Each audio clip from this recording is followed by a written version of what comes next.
Valentine's Day this year with the kids because Jameson is just like obsessed with Valentine's Day this year. So we're gonna stay home on Saturday and have just like a little family party for Valentine's Day.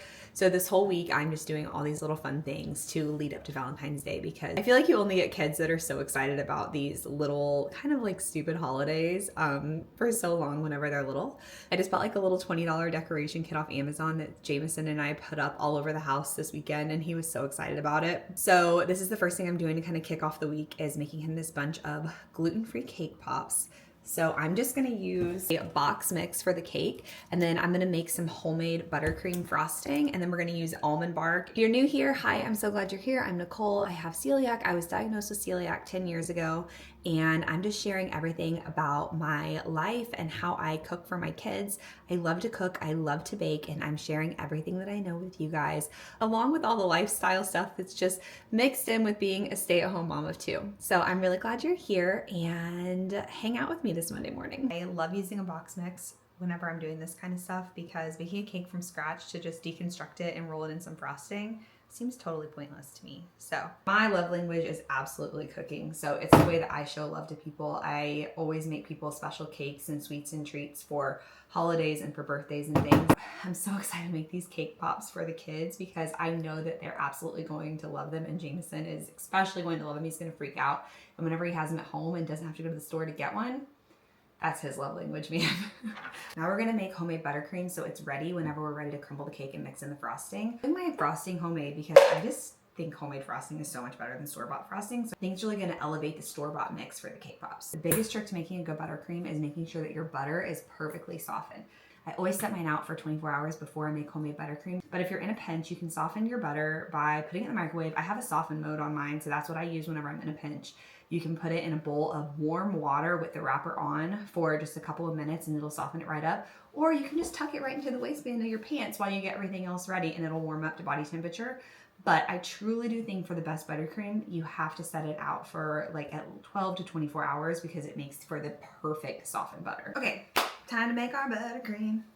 So I'm just doing a stick of butter, half a pound of powdered sugar, and then a half a tablespoon of vanilla. I'm gonna mix that all up.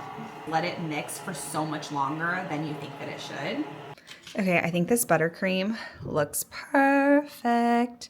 So for buttercream frosting, you can leave it on the counter if you don't use any whipping cream because the amount of sugar that you actually put into the butter makes it shelf stable. If you start putting additional dairy in it, like if you put whipping cream in it to thin it out, then you do need to make sure to refrigerate it because it will go bad. We have 20 minutes until this cake is done baking and about an hour before I have to leave to go pick Jay up for preschool. So I've been saying I'm gonna reset this kitchen all freaking morning. Let's get it done. To be really honest with you, dishes are my least favorite chore. I absolutely freaking hate doing them.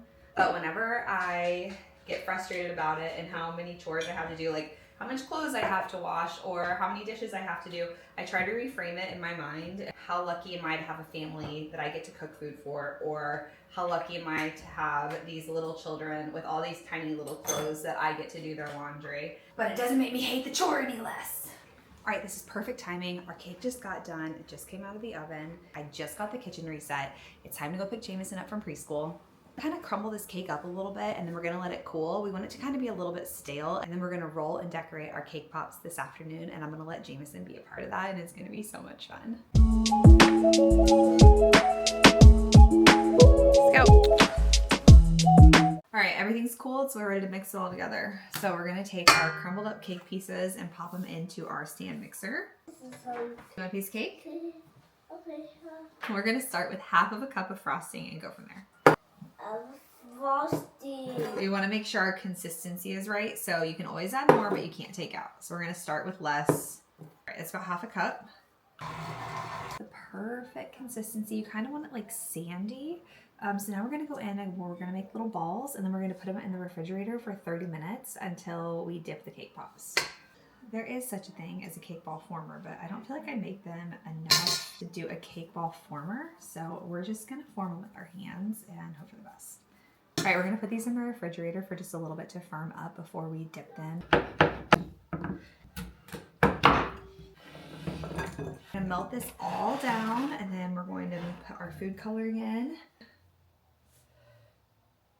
pink frosting failed. So the white seemed to work really well. So we're just gonna go back in with the white and just do white cake pops because my kids are wanting to play outside and I want to play outside. So I'm not gonna take the time to figure this out. So let's redo this with white and get it going because it's beautiful outside and I want to play outside before the sun sets.